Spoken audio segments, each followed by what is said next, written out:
West Coast, the East Coast, and deep in the heart of Texas, it's the Geek at Arms podcast with Brian, Mike, and James.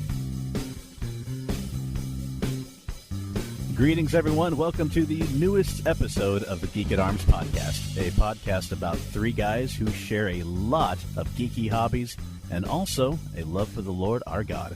I'm James, and hanging out with me, as always, are my good friends, Brian and Mike. Gentlemen, glad to be back in studio with you, so to speak. Glad to be here. Too.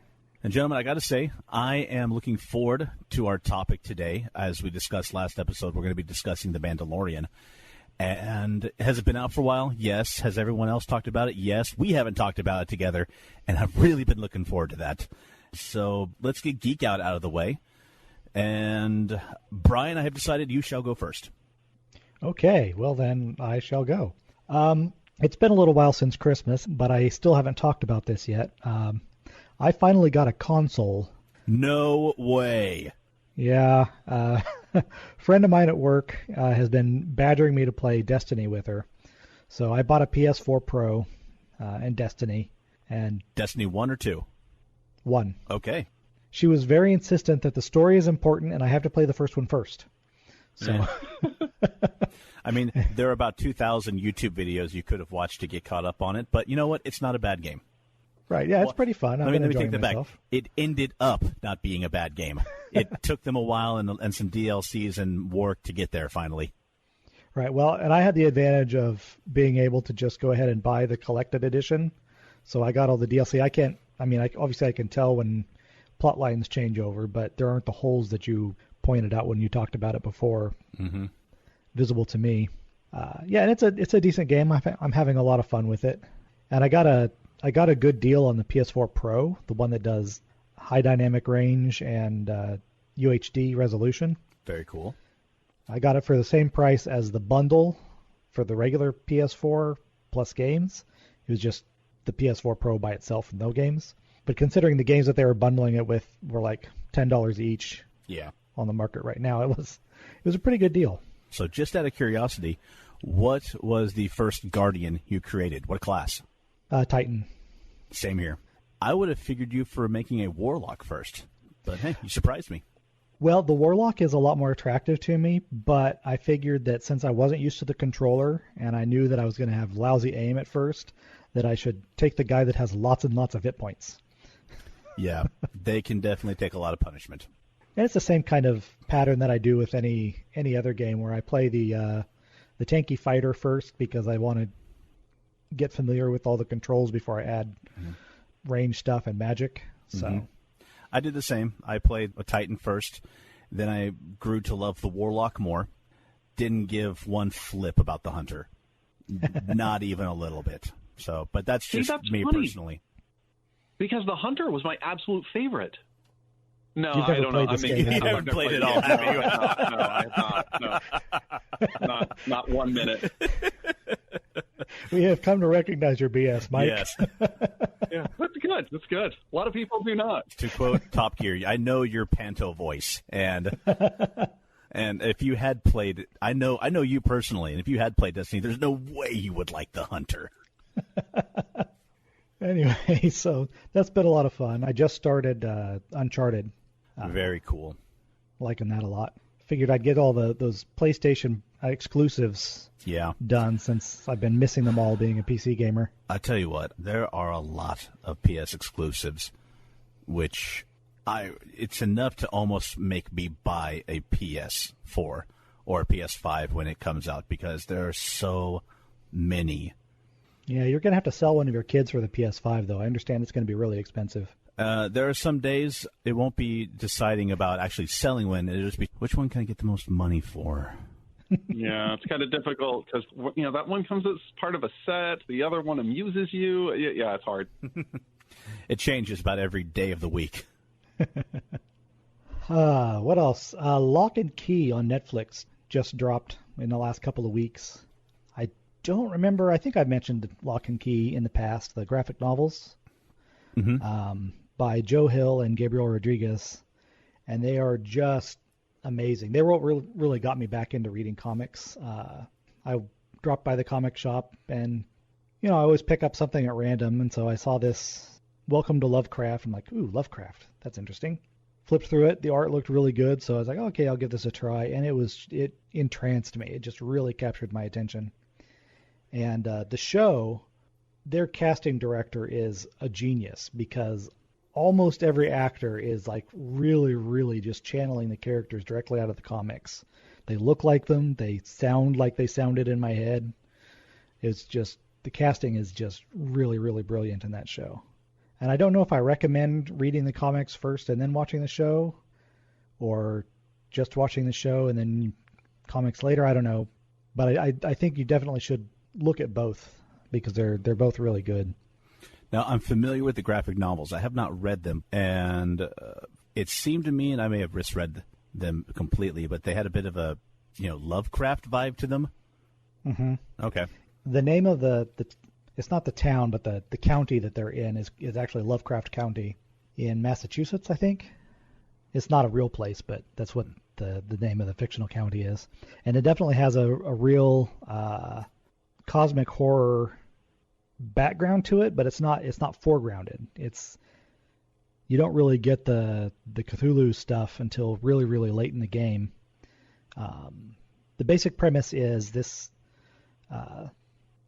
family, the dad gets murdered, and they move back to his ancestral home, and the kids discover that there are all of these magical keys stashed around the house, and each one does something weird and different. And then there's other forces at work, somebody trying to take the keys away, and they've got to simultaneously figure out what they can do, how to defend them, and who this other person is. It's kind of warring against them in secret. It's really fascinating. I recommend it. Very cool. I'm looking at some of the art online, and it looks dark, but not like horrifying or anything of that sort. And it looks wild and weird, and you say that the TV show is faithful to that? Yeah, it really is. Rodriguez is a really, really highly skilled technical artist. His character modeling is very, very consistent. I never got confused about who was who. Some artists are lazy enough that if they're not like really exaggerating a feature, it's easy to get characters confused. But he doesn't have to go that caricature route to really keep the characters looking like themselves. And his style is consistent and always very well executed. And it's really pretty rare that you're able to take young people, put them on the screen, and have them consistently portray vivid characters like that without going over the top. Yeah, the kid playing Bodhi is really good. Most of the time you see a kid who's kind of precocious and central, pushing the plot along, and he's just kind of obnoxious. He manages to rather rarely get that obnoxious kid. He's there sometimes, but just often enough that you're not wanting to like kick him off the screen. And that caricature is really one of the things that rubs you raw. I know that much. Yeah, I'm still hiding my head in shame for saying that I didn't like Ed in Cowboy Bebop. Do you know what? Don't hide your head in shame. Like, just know that I'm going to come out and say, I loved Ed, and we will walk away with two different subjective experiences with a piece of work. So yeah, and that's totally my own hang-up, that I don't like that character type generally. But Bodhi manages to avoid it, which I really appreciate. And finally, I saw Birds of Prey last weekend. I was hesitant about it, having seen Suicide Squad and noting how very lackluster it was. I mean, it was not terrible. It wasn't Green Lantern bad, but it wasn't anything to really get excited over. Yeah, Joy and I went to see that, and I summed it up in a meh. Mm-hmm. It was meh. See, I didn't watch the film, but I was watching its budget and its box office returns, and I started reading about how much of an economic failure it was, and I'm like, wow, I would love to fail by making that many more millions of dollars over the budget. I mean, it did as well as what was it, Ford versus Ferrari in terms of budget and economy. I'm like, yeah, if that's failing, that's my new life goal, to fail exactly like that. Yeah, the people involved with the film are like laying on the floor crying, like, I can't believe people didn't like my movie. Reaches down, grabs a stack of money to dry their tears. So, I mean, I think it's because let's just name what happens, is that when there are female-led superhero movies, there is a different set of expectations for some reason. And I'll let you fill in that for some reason, whatever way you will. And the box office profits don't seem to have an impact on those, for whatever reason that people have, of saying, well, why? What would constitute a success with this movie? Yeah, and lately the idea of what success means is really weird. I mean, it shouldn't take 1,000% return on investment for you to call something a success. Yeah, and yet that seems to be what they're always expecting every time. Used to be that you're happy when your movie breaks even, so you're not out a bunch of money. But anyway, right. But these are the days that studios are run more from the boardroom than they are from the aspect of directors, producers, and from a model of creativity. Sure, but if Target's making 200% return on investment on something, they're happy about it. Right. So finances aside, how did you like the movie or not like the movie? I really enjoyed it. It wasn't like a movie that's going to change anybody's life. It wasn't particularly innovative, but it was fun. They really, really leaned into the strengths of the actors and the characters that they had. Harley was just as batty and crazy and yet utterly brilliant as she's supposed to be. They took Huntress a little bit in a strange direction, which was good because Huntress just by herself is kind of a boring character, but they made her like this utter dork. Like she's got her own level of imposter syndrome where she's trying too hard, and it just makes her come across as really kind of charming in a dorky way. It was really funny. It sounds like that's my emotional anchor for the film. It's unfortunate that she wasn't in it a whole lot. She was kind of in the background through most of it. I would have liked to have seen more of her, just because she was saying that. I think if there were more of her, it would have been too much. So maybe the decision that they made to have her be background most of the time was the right one. Just because every time she opened her mouth, you're going, what? Now I'm spacing on the cop's name. Rodriguez. Is that what her name is? Santiago? I know the character you're talking about, but I can't think of it either. Yeah. Oh, that was a bad search, because there's Montoya. a character called Montoya. Renee Montoya. A character who I believe originated in the original Batman the Animated Series. Or was she before then? She may have existed before that. I'd have to go back and look. I know she was prominent in the animated series. And I know Harley Quinn definitely originated there. Mm-hmm. But Montoya eventually in the comics becomes the Question, which is a kind of a minor but really interesting character who like dissolves his own face so he doesn't have a face to hide his identity. Which, if you've never watched the Justice League cartoon, which is like one of the many successors to the Batman animated series. Oh, he was great in that one. And the Question was so good. He was voiced fantastically by Jeffrey Combs. So she spends the entire movie talking like an 80s cop show. Just so cliche lines. Every 80s cop cliche that you can imagine comes out of her mouth at some point. It's hilarious. Anyway, it was a fun movie. The big fight scene near the end was just really, really entertaining. It's not a movie for everybody. It is pretty rough. It kind of follows on from the darkness and the adult situations of Suicide Squad.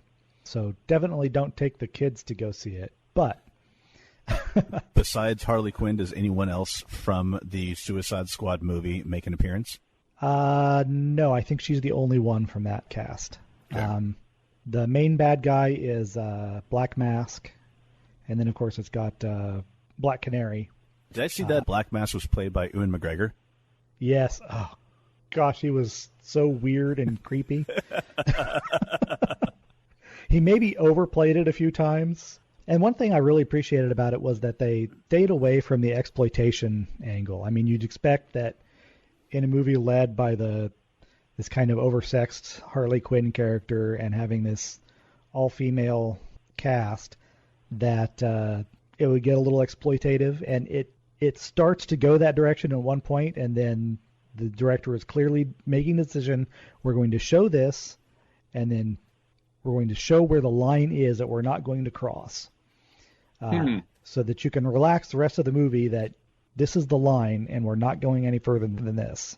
So I greatly appreciated that they were aware of the impression that they were probably going to give and knew exactly how to diffuse that. It makes me interested to watch the show just to see exactly how they so deliberately do that on screen. But because it sounds like it's interesting that they're trying to within the film show that they're not going to be exploitative in the film. And it was a pretty obvious scene where if there was going to be woman gets her clothes ripped off, this is the scene where it's going to happen. And the fact that it didn't says, oh, okay, we're not doing that in this movie. Gotcha. Okay. So that's all I've got. Who's next? I'll go. Going back to something you said earlier about a character that you wish would be booted off of a show or out of a storyline or just completely booted, period.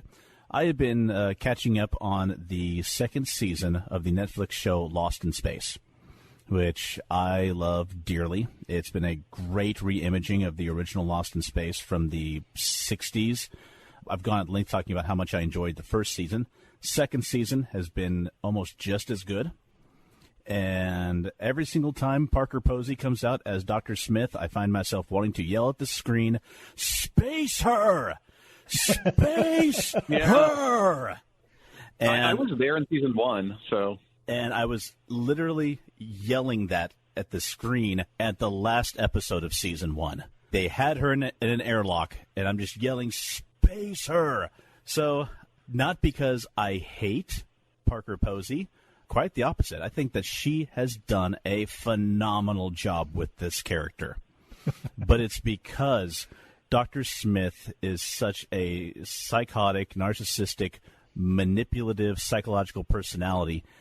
I know she's going to be able to talk her way out of and into anything that the good-natured Robinsons will let her. And as someone on the outside looking in, Anyway, it's been a great second season. My expectations were high after the first one was so good. We get a continuation of the blending of real science with science fiction, of incorporating technology that we have now that can be imagined several generations later, them using it in the future. There were a couple of moments where I felt that the interpersonal relationships were a little... one thing that the first season focused on was they're a broken family. And over the course of the series, they are knit back together. And I feel there were a couple of times that they kind of ignored some of the headway that they made with the family relationships. And a couple of times that one of the Robinson children were ignored. And I'm like, well, wait, mom or dad or sibling, why are you doing that? We just spent a good portion of last season repairing this relationship, about forging something new. Why are you hitting the reset button on this? We don't need any more interpersonal drama created just so we can repair it again. Let's do something new. But that's really about my only gripe. That and Dr. Smith belongs in an airlock, as usual. And I've not gotten to the final 2 episodes yet. Life's been crazy. And other things have come on that I've wanted to watch as well. So it kind of got put on the back burner. Go check it out if you haven't. And just like I did about a year ago, I'll sit and wait and hope that we get a season 3.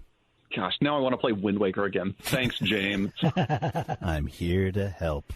Speaking of things that I found that I wanted to watch even more, I went ahead and I pulled the trigger on a CBS All Access membership, and we have been watching Star Trek Picard.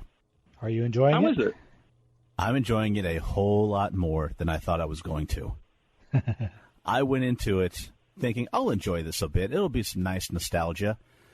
But then it just kept getting better and better. For all of his trepidation about taking up this character again, Patrick Stewart hasn't missed a beat in playing Jean-Luc Picard.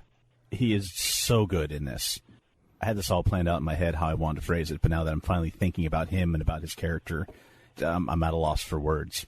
And sleep. Those two might be related. Then would you mind a couple of questions then? Sure. So is the formula with this, I mean, it looks from the trailers like he is going out on his own lone wolf mission for something. I mean, he's working with an android or an alien or some woman who's... Walk me through the basic premise here. So for those who have not had a chance to see it yet, who don't have CBS All Access, I should point out, it was a couple of weeks ago, and it might still, but the first episode was free to watch on YouTube.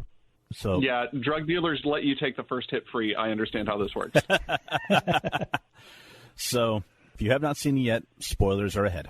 It shows Picard. He has been living in retirement on his family chateau in France with the company of 2 Romulans who are formerly Tal Shiar. Now, obviously, there's a story there about why they're with him, taking care of him, but I'm not going to tell that here. It's because Romulans hadn't discovered wine, and they think it's awesome. That's all it is. It's the 2 of them in chase lounges, just constantly drinking straight from the bottle. But the 2 characters... Why isn't it blue? It should be blue. It should be blue. Their names are Laris and Zaban. They are my absolute... Besides Jean-Luc, they're my favorite characters in this show. They've become affectionately known online as Murder Mom and Murder Dad. Oh, my gosh. When you get a chance to actually watching some of it, or even like YouTube clips of them, you'll understand why. Picard has reason to believe that... Did you guys watch the movie Star Trek Nemesis? Yes. Yeah, I watched it while I was sick. Forgettable. I'm so sorry. But not forgettable enough. Yeah. Okay, so a couple of things that have happened from that movie and also from the J.J. Abrams movie. There was a supernova which was threatening the Romulan home planet. Data did die. Now, in the years since then, Romulus' homeworld is gone. The Federation was supposed to be putting together an evacuation fleet to get most of Romulus off their planet. At one point, the Federation and Starfleet were using an android labor force. Not like Data, not that advanced, but still an android labor force. The androids one day attacked, destroyed pretty much all of the evacuation fleet, destroyed the Mars Utopia Planitia, and basically set Mars on fire. And now they're chasing the Battlestar Galactica across the galaxy. Yes. And they have a plan. They did not include the line, by your command, which honestly was a gigantic, huge missed opportunity. I mean, they ain't even paying attention anymore. Anyway, Picard was the person who was heading up the evacuation fleet. And in the outcome of that, Starfleet decided, nope, we're pulling it back.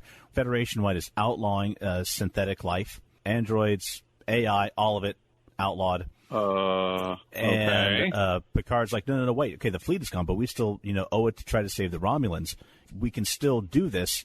And like, nope, we're not doing it now. Forget it. There were some in the Federation who didn't want to do it in the first place. And Picard said, you're going to do this or I quit. And he quit. So shows him in retirement years later.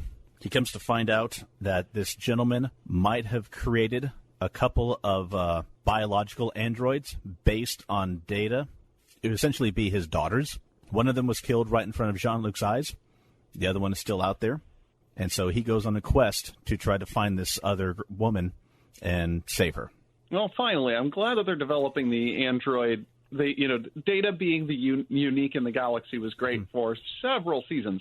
To have some progression in the storyline, however many decades later, sounds like a positive move. So that sounds interesting. Now, Brent Spiner does make a return as Data, not in the series, but in a couple of dreams that Jean-Luc has. Ah, okay. And go back to where I talked earlier, where Patrick Stewart hasn't missed a beat. Neither has Brent Spiner. I believe that. He's a talented actor. obviously they had to kind of go heavy with the makeup and more to make it look like a moderately unaged Data. But the facial cues, his tics, the way he uses his voice, absolutely spot on. That's awesome. Jeri Ryan makes an appearance on screen as 7 of 9. I take it she's not part of the crew, but just that was a cameo. As of this podcast's recording, we've watched the first 3 episodes. At the end of the 3rd episode, 7 of 9 appears. Jean-Luc, he's chartered this starship with his former first officer, his other first officer after Riker, a scientist from the Daystrom Institute, who would be the leading AI authority if the Federation had an AI program, and, of course, the ship's captain. They go to this planet. They're wanting to pick up someone else. As they're leaving, they come under attack from a local warlord who is running around in a 23rd century Romulan bird of prey, just like the one from the original series episode, was it Balance of Terror. Really cool seeing a created using current digital effects technology. And they're about to be destroyed. Then a second ship comes in and saves them. The second ship gets damaged. They beam the person out. And who appears but 7 of 9. And when the new ship appeared, did Patrick Stewart say, a la cartoony Spider-Man, my Borgie sense is tingling? And no, he did not. He just stood there looking stoic until she appeared. Okay. Until she appeared, the music was dramatic as it showed who it was materializing. It panned to him, and he said, 7 of 9. And it panned back to her, and she said, you owe me a ship, Picard, and then fainted. And then said, as I would do if I found found myself in the presence of Patrick Stewart. I mean, right. She needed a spare spleen coupling, so she came to him. I mean, Locutus has still got some things in there. I know it. That's right. She just needs spare parts. If the premise is this anti-AI, have they made any mention of all of the holographic people, like Robert Picardo's character? They might have in the 4th episode, which has been out for a few days, but we have not gotten to yet. I'm hoping we'll get to watch it tonight because they showed in Voyager that they've been using emergency holograms, which can grow in intelligence. And, certainly the doctors did. And they were using a holographic labor force as shown in Voyager. And in fact, this ship that Picard has chartered, it's got an emergency medical hologram. It's got an emergency sensor hologram. It has an emergency entertainment hologram, an emergency emergency entertainment. Yeah, an emergency weapons hologram. All of these are programmed to look like the guy who owns the ship, except with different haircuts, tattoos, and the weapons officer apparently speaks in Chilean Spanish. I have a feeling you're pulling my leg. Look it up. Oh, my gosh. Emergency entertainment hologram.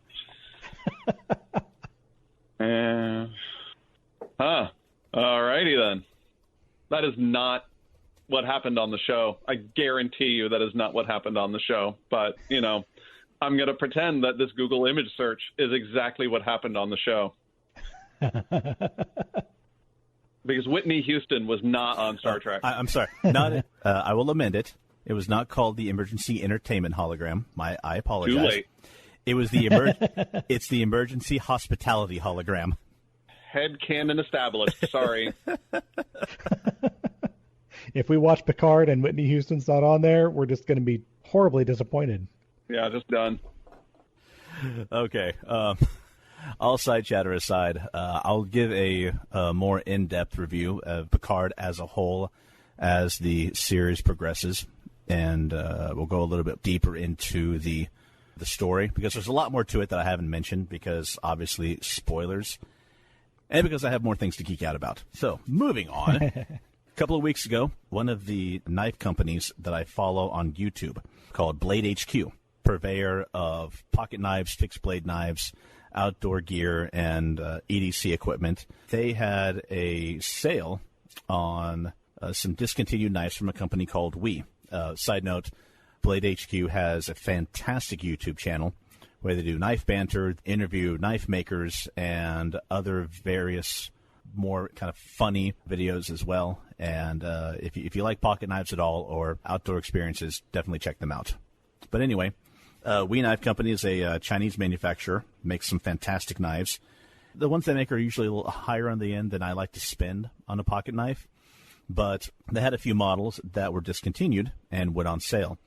One in particular I liked. It came in a variety of different handle colors. I was able to get one on sale for, with taxes and shipping, $180. So I considered that a good deal. I'm like, yeah, you know what? I'm going to pull the trigger on it. So I got the WE 611i. Comes in a blade steel of S35VN. The part I liked the best was bronzed titanium handle scales. Yeah, I'm looking at that. It looks pretty impressive. That is one sleek-looking knife. 3 3/4 inch blade. That's good enough to do a lot of different work. Yep.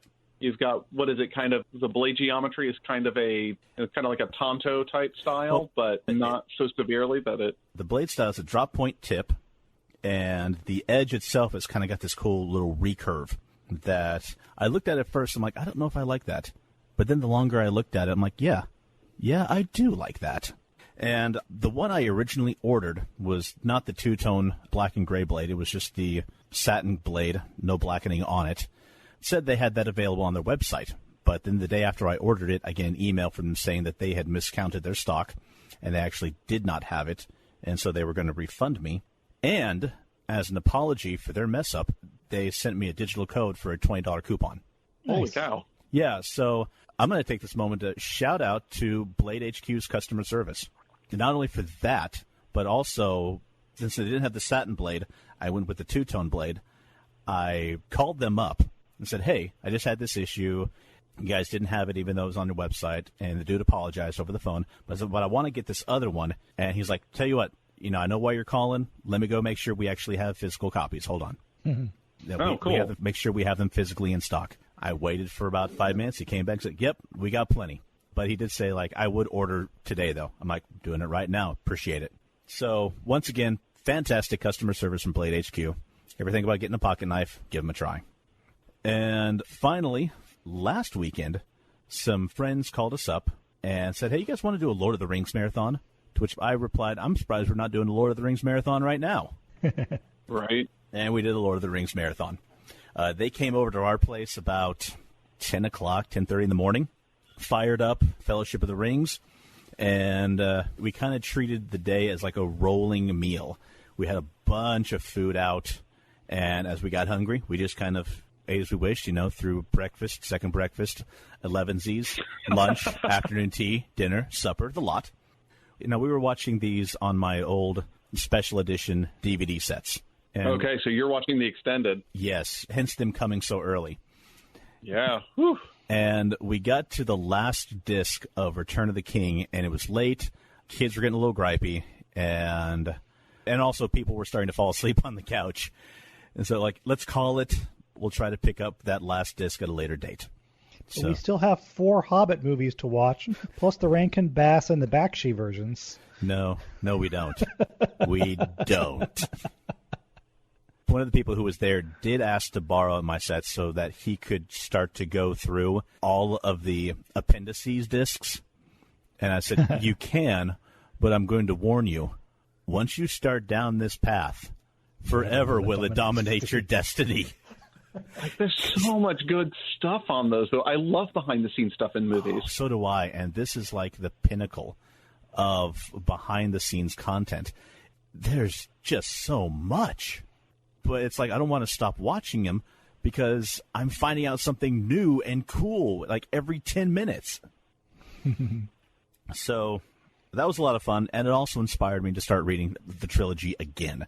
Because not long ago, I was able to find a copy of Return of the King in hardback at our local half-price bookstore.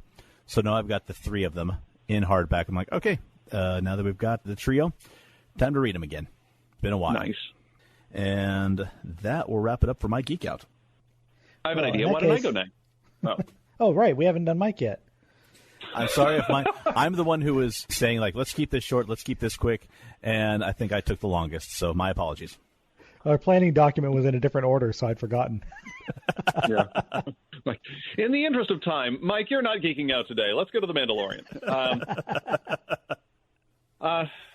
Something that I hadn't originally planned, but it actually fits better than what I had originally planned. I was having some Indian food with some friends over this past few weeks, and I noticed that at the table we had things in the dishes like potatoes and tomato in the tiki masala, and I like my Indian food really spicy. And it suddenly dawned on me that none of these things could exist pre-colonialism, because all of these things were found in the New World. Like, there was in Europe and in Asia, there were no potatoes, there were no tomatoes, there were no hot chili peppers.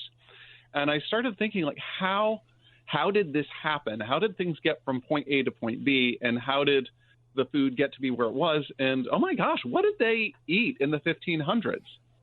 And so I kind of fell into an internet article and Wikipedia and another article and other paper hole just to find out, like, what did they eat and how did this get to be where it was? And one of the things that surprised me was that when Christopher Columbus was trying to come to America, one of the things, I mean, it's no surprise, he was trying to get to India to bring back some of the goods so it didn't have to go through the normal trade routes, and he could take a shortcut on the back half of the world, which was a whole lot bigger than he had anticipated, despite the fact that the Greeks in ancient times say, hey, dude, no, dude, that's not going to, okay, you do you, buddy. And and one of the things that he had done when he landed in the New World is he found that chili peppers were being cultivated and had been domesticated, which, first of all, I think that chili peppers are probably the most evolutionarily ironic food items that we have, because the spiciness is supposed to be a defense mechanism. Like, okay, this doesn't affect birds, but it affects mammals. So those nasty mammals that tend to masticate the seeds of destruction, they won't eat them. But the birds, they will eat them and then spread them all over the place. This is perfect. Why are the upright mammals eating us? This is okay. No, this is not why. This is painful to eat. This hurts so much. Let's grow some. Yeah, and so they get cultivated, and these things are cultivated and diversified because the strange upright mammals like the defense mechanism burning their mouths. Who would have thought? Certainly not the plant, but anywho.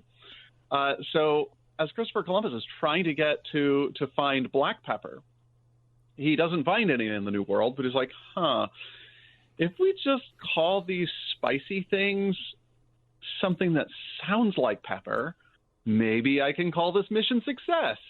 And then Europe was not particularly interested, because if you ever try to get, try to get the English to eat something interesting, it's not going to happen. Not really. The traditional British food is pretty bland. But it actually wasn't until the Portuguese decided, some of our other colonies in Asia like really pungent foods with some really sharp spices. Why not see if we can sell these and get these things to go elsewhere? And they did. And so it was mostly because of the Portuguese trading routes that some of these things made their way to India. And they kind of caught on to the fact that 500 years later, we can't imagine what food used to be before our lifetimes. So I thought that was just kind of an interesting little exploration that I would share with our listeners if anybody out there likes burning their mouths too. So Columbus was looking to import pepper from India, but we wound up importing peppers to India. Wow. Yeah. That's a weird one. Yeah. I always wondered about Italian food too, because, the way we prepare it here, it's noodles, which are Chinese, and tomatoes, which are American. Neither of those things were particularly Italian. Right. I do have a Roman cookbook, like Roman recipes, and it is not Italian food that you'd get in a restaurant, I guarantee you. Interesting. Especially when you let the grapes go in that lead and to sweeten things up. That's not. There are health codes now. Where you take one look at that Roman menu, it's like, can you understand it? Nah, it's all Greek to me. We did that. Okay. All right. I just need to breathe through this and it'll be okay.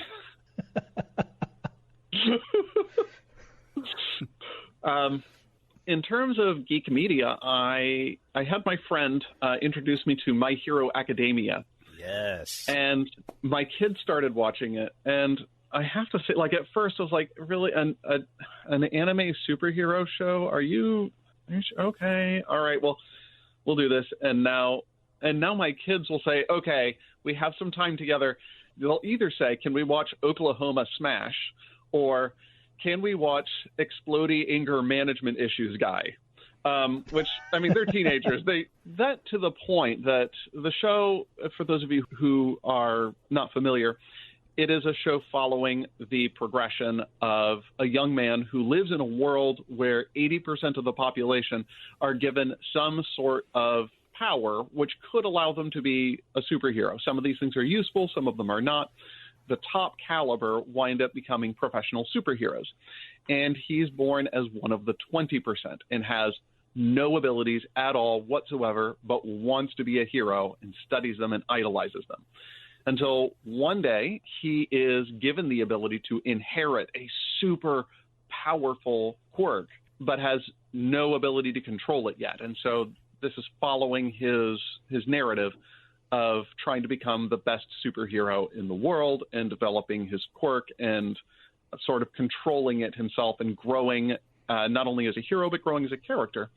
And one of the things I was so impressed with this show is kind of related to what my kids would say, is that they'd say, let's watch, Oklahoma Smash, meaning the best superhero has this battle cry where he will say smash, and usually something relating to America before he does it. So it's New York Smash as he's punching through, 80 guys at once. And they also make reference to this other character with anger issues, and that's because the cast that they develop is wonderfully rich. And you don't have background characters and side characters. You have this wonderful, diverse group of individuals whose progression you are genuinely interested in. So the character development in this show, I think, is top notch. And if it wasn't for this character development of a diverse cast, then I don't think the show would really be as interesting as it is. Except for Mineta has to be written out of the show. That's what it is. There's somebody who is a complete creeper who we all knew in high school. So he's in high school, but still he needs to go 6 feet under, and that's it. No, it's funny because I know that he's put in the show to be cringy, but it's actually made for some good dialogue points. So it's like, okay, pause. If we encounter this behavior, we see that his classmates, they kind of put up with it, but they also kind of address it. Like, how do you address this sort of inappropriate behavior towards his banal lust? Anyway, so at least it's worth the discussion of saying, how do we address these issues? So I take it both of you have seen My Hero Academia. Yes. Mm-hmm. I'm trying to keep current with it, actually. I'm waiting for the current season to be dubbed, but who knows when that will be. But when it is, I will enjoy it thoroughly. Yeah, we finished all the way up through all the dubbed series, and my youngest has made it clear. She's like, I don't want to read it. I don't like sub. I want dub. Until we got to the last current season, and we saw that it was all subbed, and I just laughed. I'm like, well, do you want it or do you not? Because this is the only direction to go. It's either reading or patience. Yeah, the version that's on Amazon is about 2 weeks behind, but it is dubbed. But it's not there for free. You have to actually purchase the season. I've been watching it on Hulu, where they have these sub and dubbed versions, but it has the up to the current episodes subtitled, but I don't want to do that. Mm-hmm. Yeah, Hulu, I think, is waiting until the entire season is done for their dub version for some reason. It's probably the economy of getting the voice actors together on a back-to-back schedule, but that's just my speculation. Because, like I said, the Amazon version is dubbed. Oh, I'm right. Yeah, I'm 1 or 2 episodes behind, but so they're out there. It's just there's probably some contractual thing with Hulu. Probably. So do you prefer the subbed or the dubbed? I prefer dubbed just because I want to keep my eyes on the art. And that's generally speaking. I mean, if the dub is really bad, then I'll go for the subs. Right. But usually I prefer a dub on most anime. This dub, I think, is actually particularly good. I mean, it doesn't feel like I've watched a couple of subbed, and I can tell that there are some differences, but I don't really feel like I'm missing out on a whole lot. And usually I can tell with a dub, like, oh, yeah, you had to change something there, didn't you? Ironically, sometimes I watch it dubbed with subtitles on. Yes. I do that too. So I get to see the difference between the two languages, the difference in translation. And the last thing that's going on for me is PAX East is coming up very soon. Actually, by the time this episode is released, I'm pretty sure PAX East will have already happened. It's coming up February 28th. And I'm really excited to go to this. I've got Friday passes and Saturday passes. And I'm going with either a friend of mine or my wife on Friday. He's not been feeling well, so he's not sure if he's going to give his pass to my wife, and then that will be her first time at a con if she goes. And then I'm taking my eldest with me again on Saturday. So we usually have a wonderful time together at PAX, and it's been a great father-daughter experience. So I'm glad that we can share that once again. Are there any panels on the docket that you're looking forward to? As a matter of fact, there are. One of them that really is on the forefront of my mind is an examination of religion in The Legend of Zelda. Ooh. And I happen to know one of the scholars that was working on that panel. He's the same scholar who does the YouTube channel Religion for Breakfast. Andrew Henry. Yeah, Andrew Henry is a friend of mine, and I love his work, and we get the opportunity. I mean, he's not in town anymore, but we get the opportunity to chat now and again. He's a huge geek and a fascinating religion scholar, and so we not unnaturally have a whole lot to talk about.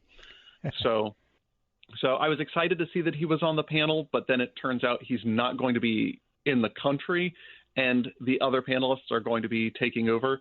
But still, I still want to see the panel.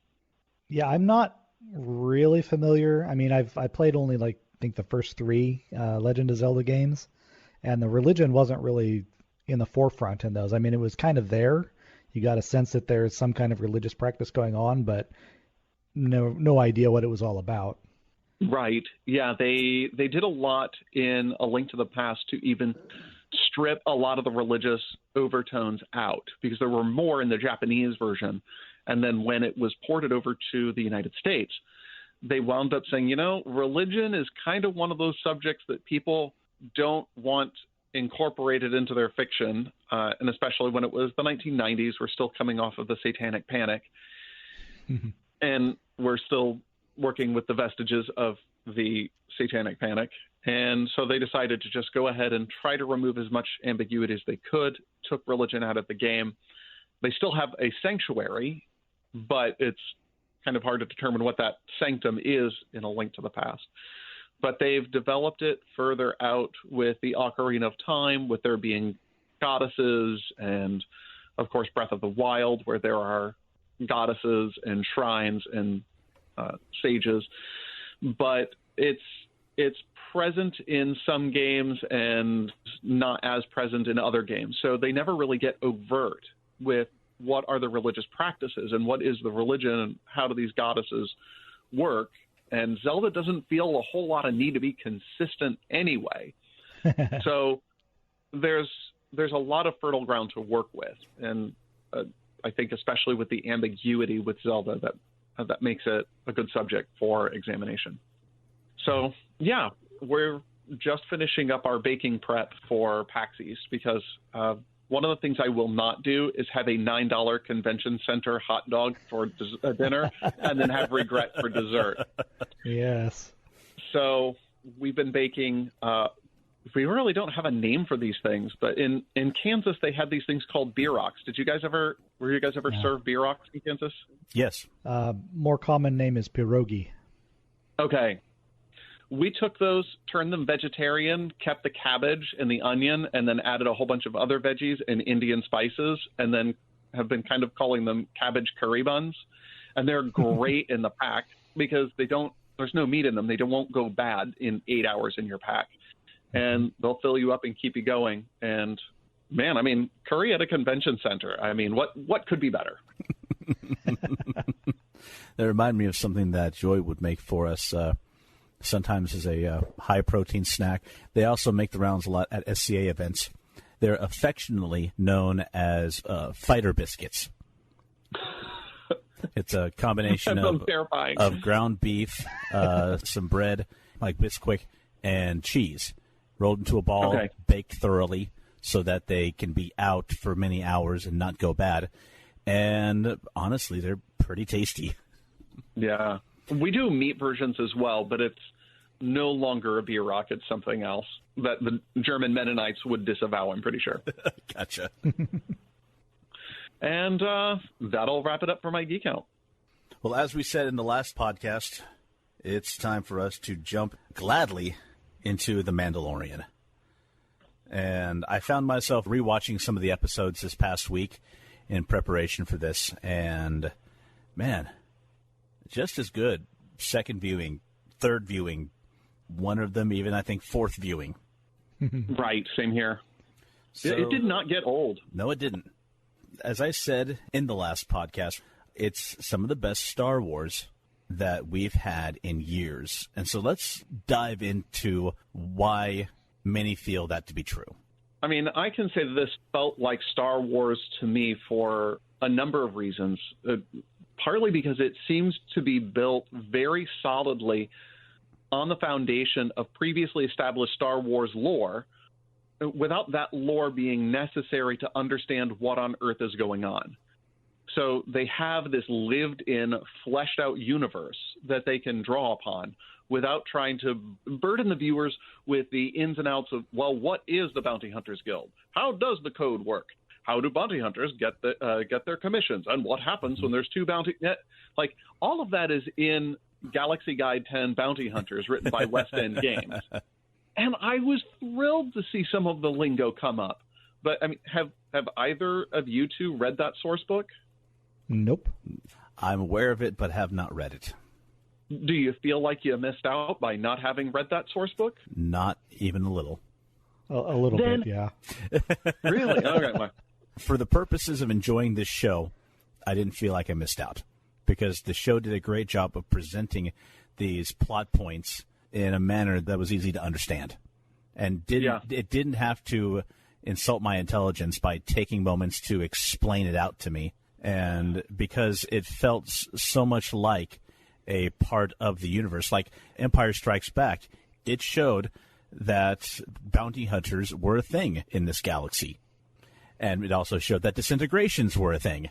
I was shocked. Like, as soon as we saw on screen that disintegrations were a thing, Kaja, I think, was messing with something either on her phone or knitting, and there was just this poof of dust and ash and the clothing hitting the ground, and I just said, whoa!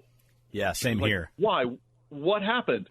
And then he did it again, and she was like, whoa! Now, I could have used a little bit of justification for the tracking fob, because that just seemed a little too fantastical to me. I'm going to go with you on that one. See, for me it worked, because I think that if we were going to do tracking down bounties, then it's going to be almost like a noir show where you sit there and you gather clues and you do research and you investigate, and then you track and you follow and you hide and I don't want to see that show. And so what you have is just a quick and dirty mechanic that's not supposed to – I don't think it's supposed to work. It just works to drive the story along. Mm-hmm. And people have asked me, how would you stat this out in a game? And I'm like, I wouldn't, because it's a different mechanic for a different type of storytelling. It uses the Force. which is sometimes That's not how the Force works. Well, there's no other explanation for how it works. Each one of works. those things is full of midichlorians, see? Oh. Well, I guess that just happened. Well, the thing I think that made it feel more Star Warsy to me was that they got back to the roots of what the original trilogy did and did well.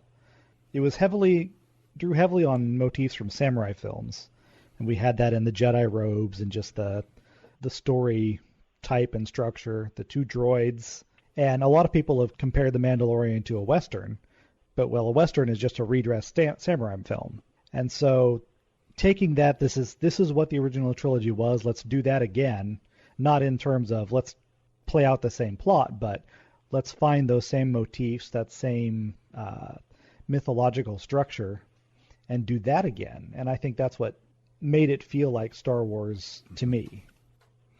And I think the stories are simpler than either of the other trilogies were. I mean, the prequel trilogy got all mired in politics. Luke and Han were never concerned about politics or high-level stuff. They just pursued whatever was right in front of them. Yeah. They were really simple guys, and they just went forward. And we get that from the opening scene of the first episode. We don't know who this blue guy is in this bar in this ice planet. We don't know who the Mandalorian is yet. We don't know what the blue guy's done or why there's a bounty out on him. We just know that he can either go in cold or go in warm. Yeah.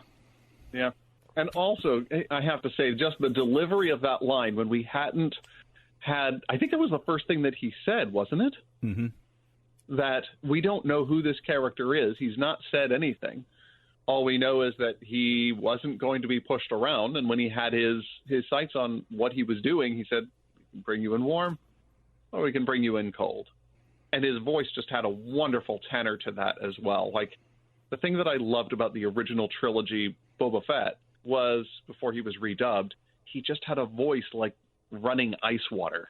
Mm-hmm. And there was something of that quality that they were able to bring into the performance here. Just the look of the character screams, don't mess with me, but then the voice backs it up. Yeah. And I was always amazed at his ability to give that steely-eyed stare when you can't actually see his eyes. Yeah. Just something about the way he'd turn his head. Yeah, that is one thing that is really difficult to do, is to act through makeup and masks. And, I mean, certainly there's an irony there, because if you get into classical Greek theater, that's really all you had to act to the back row is the masks. But now when we're so zeroed in on the close-ups, to be able to convey feeling without words and with posture and looks, let's give props to both Pedro Pascal and, from what I understand, also his stunt doubles, who were also a lot of times, in the mask and in the suit, to be able to convey so much without being able to see the face was just absolutely amazing. Anything more we want to say about what makes this feel like Star Wars? That covered everything I had to say. I did want to make mention that when you presented with a galaxy that is as huge as the one we're presented with, as Star Wars, when you think about it, over the course of 11 movies, we've actually only seen a very small part of it. And I love that this shows us areas we've never heard of before. We have no idea where these planets are, never heard of them before. I did like that we'd get some familiar races, but it's giving us something new, but it still feels just like what we had in the original trilogy.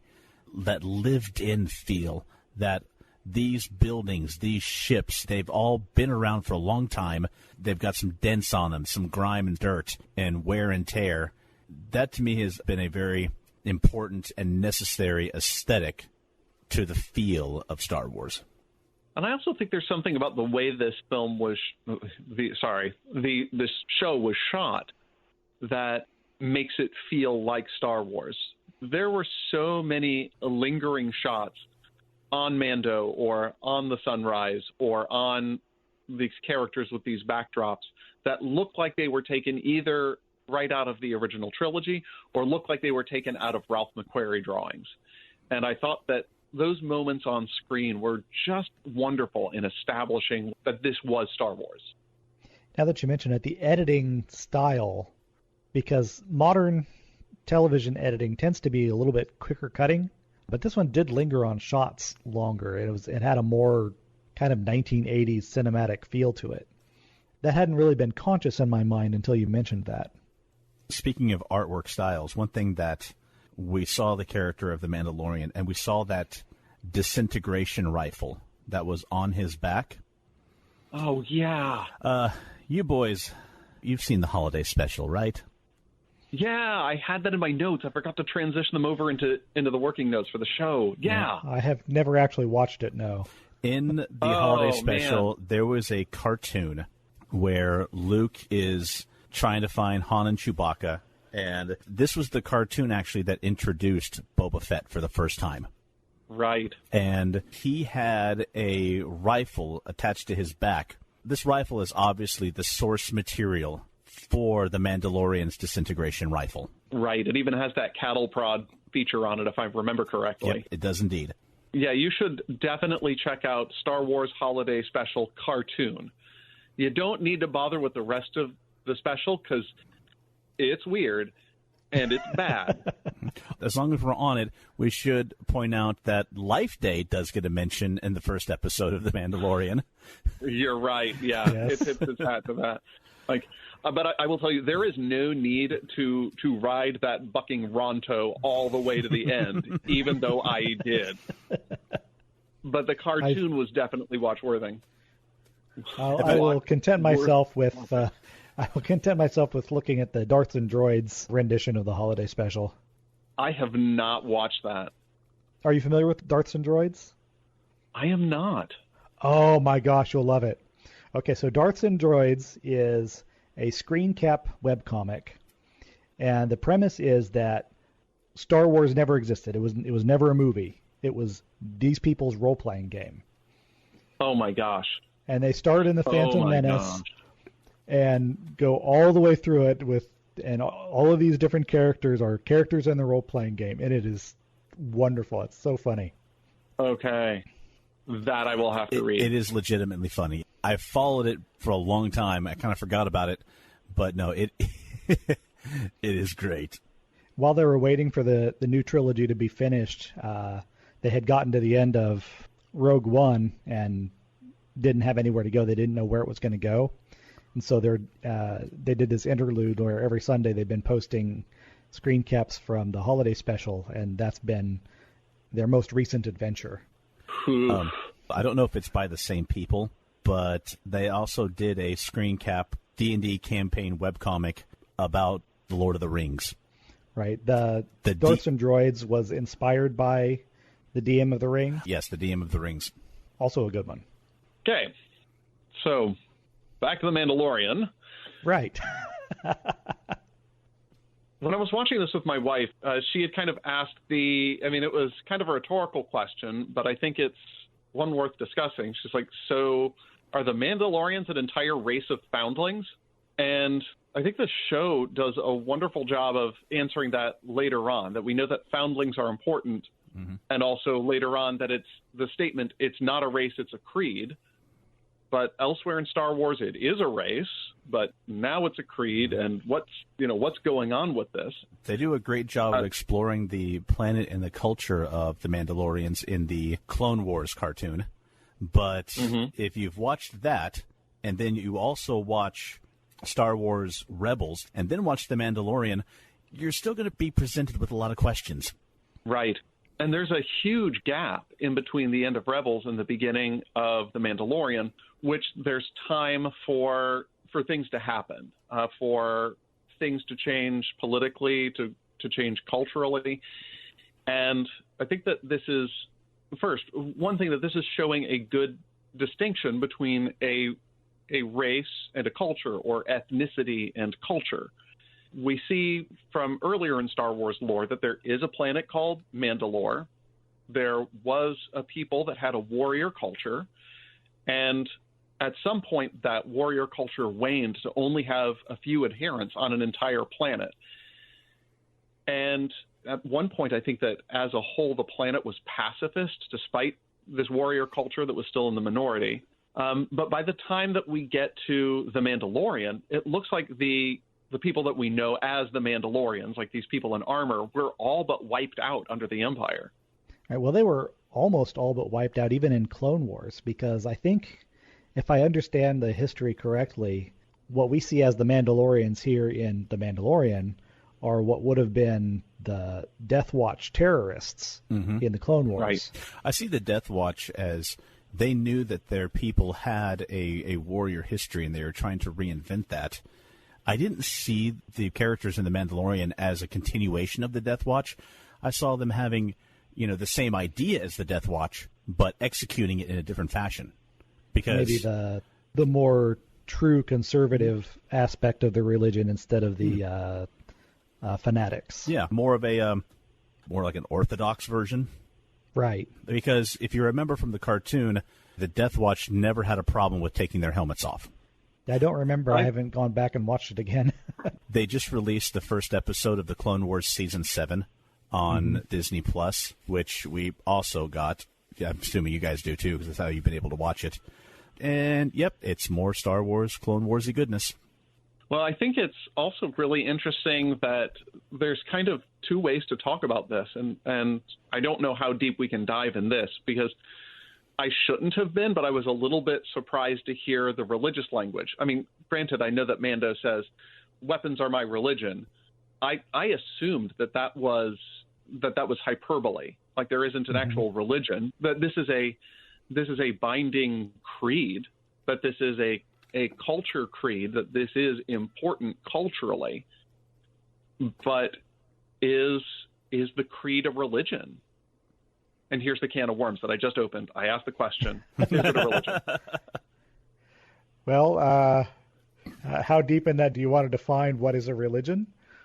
There is, and I think there exactly is the problem, is because even religious scholars have a very difficult time defining what a religion is without either opening up the floodgates to things that are obviously not religions, like political affiliations, or there's actually, if you watch Religion for Breakfast, they have a video, Is Coke a Religion?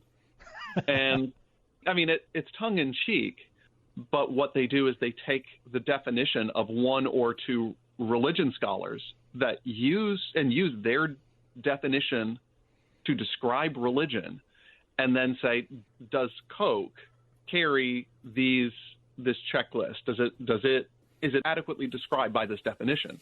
And the answer in the video is yes. By this definition, Coke is a religion, which obviously it is not. So it means that religion that definition is flawed or has shortcomings. And so religion is so nebulous to try to define it.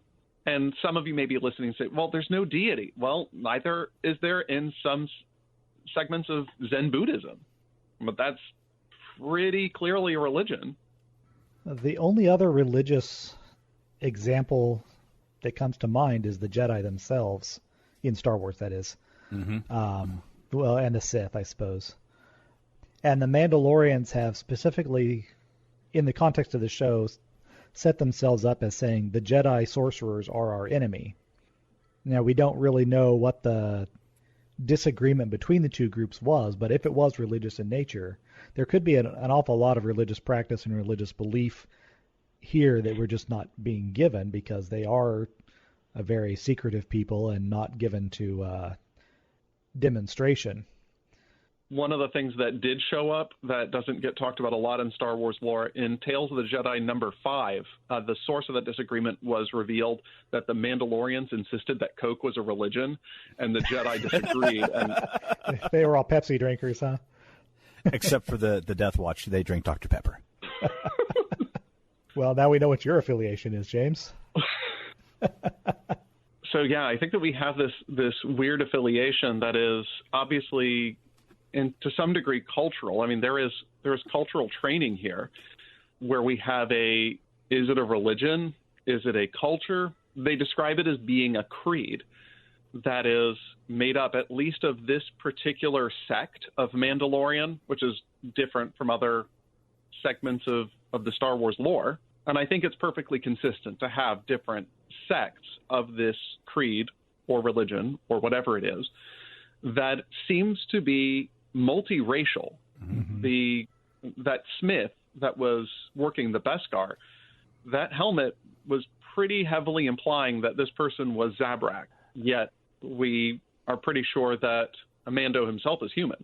I'll be honest, when I saw the helmet, I didn't get that impression.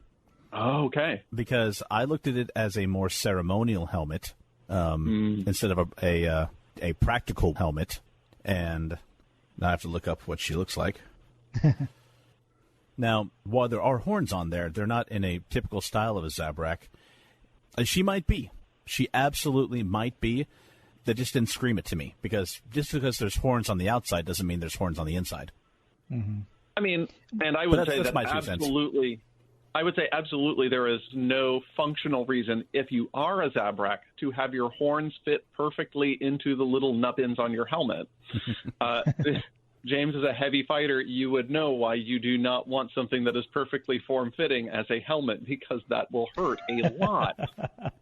I mean, and granted, these are different subjective interpretations of the media, but my impression was walking away is like, oh, this is showing something that is multiracial. I completely agree with you on that aspect, though, because they talk about the foundlings, that he himself talks about how he wasn't Mandalorian originally. He was a foundling taken off of who knows what planet.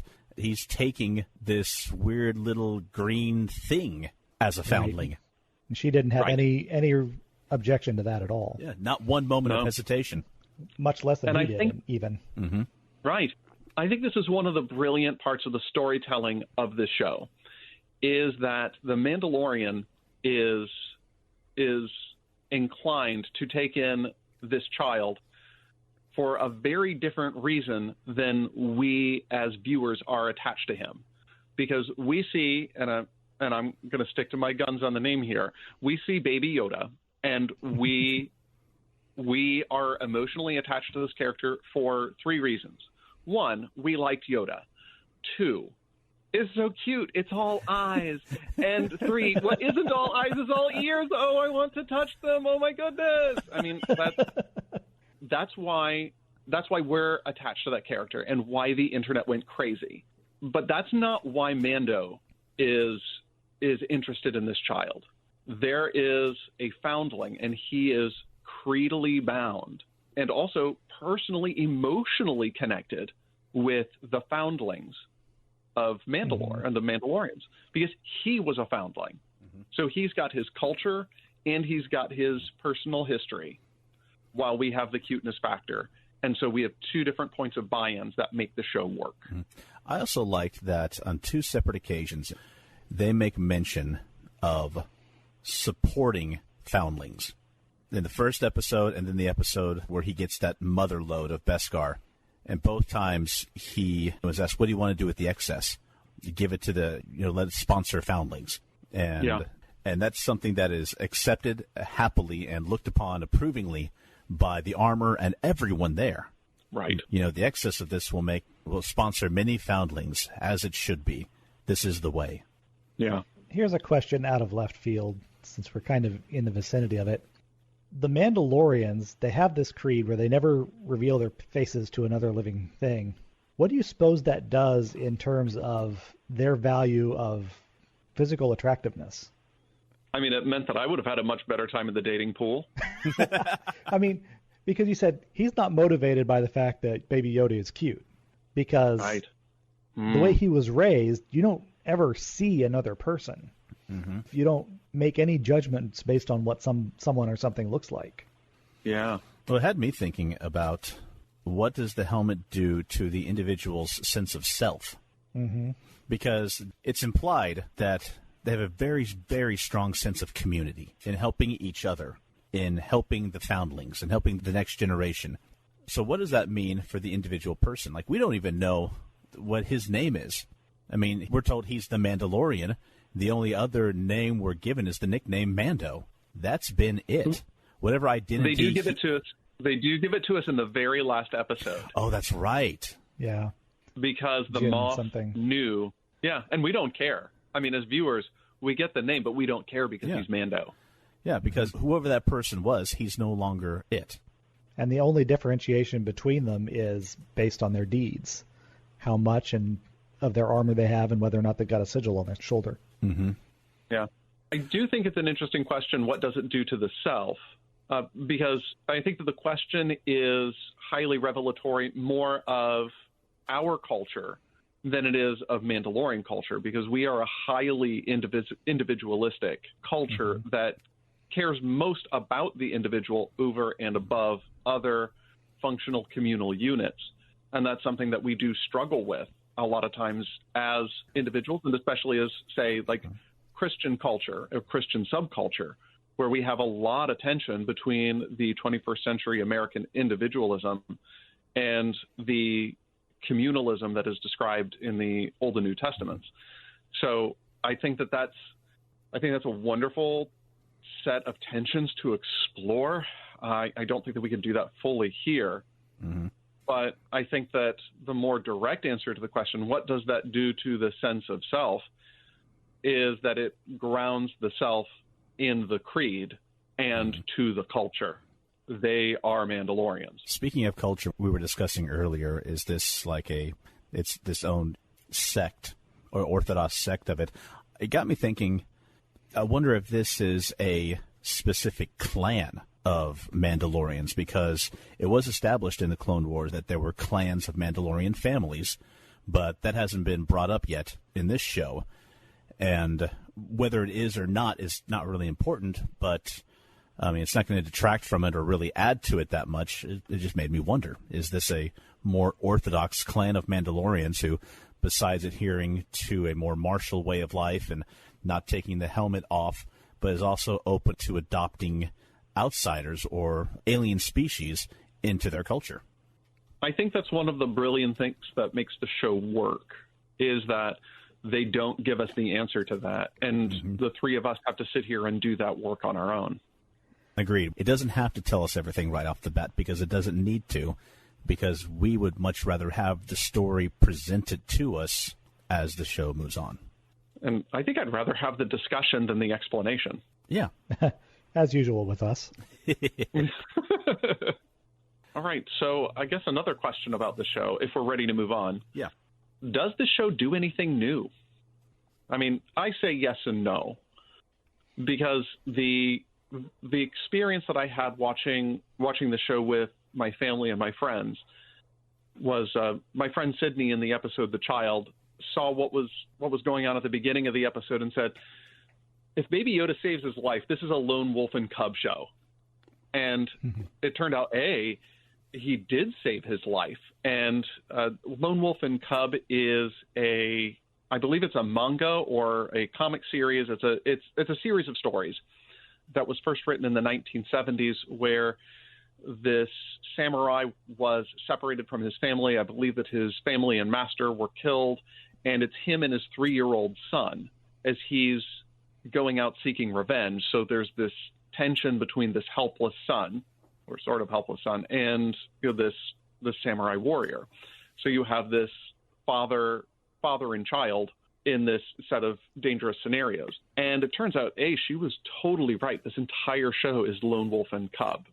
I can't speak that it follows directly any storylines, but the formula is definitely there. Mm-hmm. And when I was watching the episode Sanctuary, we were just a few minutes in, and these bandits were raiding this village, and this woman and this child were hiding under a basket. And I said, sweetheart, in this episode, the Mandalorian is going to get hired, and he's going to drive off the bandits. And she said, how do you know? And I said, because Akira Kurosawa said so. Yep. I mean, we saw it coming, but did we mind?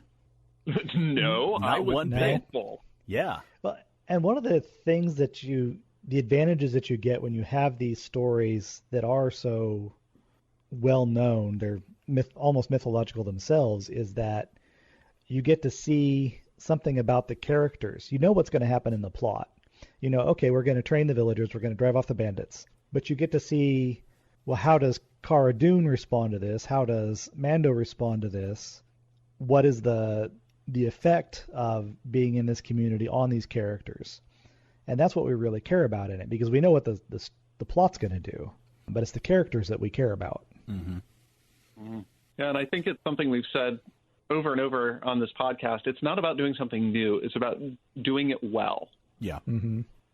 And this show is so full of tropes. You know, curse your what? Curse your inevitable betrayal. Yeah. Curse your sudden but inevitable betrayal. Like, we have that in the Gunslinger. I mean, we knew it was going to happen, but it does it well as an exploration, as you said, of the characters and the scenario, and I was all in. The Gunslinger a little bit less than most of the episodes. That one didn't really grab me as much, although I love seeing Ming-Na Wen. Agreed. Yeah, Yes. of the 8 episodes, that one to me felt like the weakest one. Mm-hmm. Even though it had a return to Tatooine, I felt like it was leaning a little too hard on the nostalgia and a little less on characterization. See, I had a different experience of that episode. While I don't think it's the strongest episode, I thought that it had some absolutely wonderful moments, and that we do get to see Mando being kind of unconcerned about the problems of others unless they become his concerns. You know, it's like, well, it's not about the money. I just want the prestige. And they're like, okay, so I get the money. All right, there's no other way to get my ship fixed, so I guess I'm in on this. Because when he sees the puck, he's like, good luck, enjoy yourself, and for whatever's rest of your life. And when he's on the mission, he's like, okay, at that range, the Beskar was able to take the shot. But I don't have Beskar. Nope. Sucks to be you. Exactly. I did like the moment where he tells him to stop. He's like, why? Because there's sand people around us. I don't see any sand people. They're right there. Camera pans over. You can tell them yourself. Right. Yeah. So I love the moments of that show. As I said, I don't think it was the strongest, but of course, I'm kind of hard pressed to say what is the weakest episode. Yeah, it was high quality pretty much across the board. Yeah. What do you think what is Miyazaki's worst film? I'm like, I don't know. better than a lot of people's best films. Yeah. Well, since we're asking, does the series do anything new? I'd like to talk about the tech for a moment. Have either of you watched the featurettes about their live set CGI? No. I have not watched any of my gosh, extra material. Okay, so what they're doing is they build just the foreground of a set, and they're almost all of this is in studio. They're not going on location for very much of it, and they've got 4 big LED panels, 3 on the sides, the back, and overhead, and they're so bright that they actually light the set with the CG displayed on these panels. Oh my gosh! And it responds in real time to the camera's movement, so you get actual parallax as the camera's moving around, and you get real reflections of the CGI on Mando's armor. Oh my gosh! And they can actually they can change the time of day. They can move the sun around so that they get him lit exactly the way they want with the actual environment that he's standing in. It is really cool. I am having so many feelings right now, and they're all different kinds of excitement. It's an expansion of the stuff that they did for Rogue One, where they had the starship pilots and this big light rig moving around them to make it look like they're flying around. But it's been simplified and industrialized to the point where they can use it in, well, The Mandalorian's not really a television level budget. It's more of a television show being done with a feature film budget. Mm-hmm. But they are doing, 10 hours of this instead of, hey, we've got to build this for a one-off 2-hour movie. But it's really, really cool technology, and I'm hoping to see it make its way out into more productions.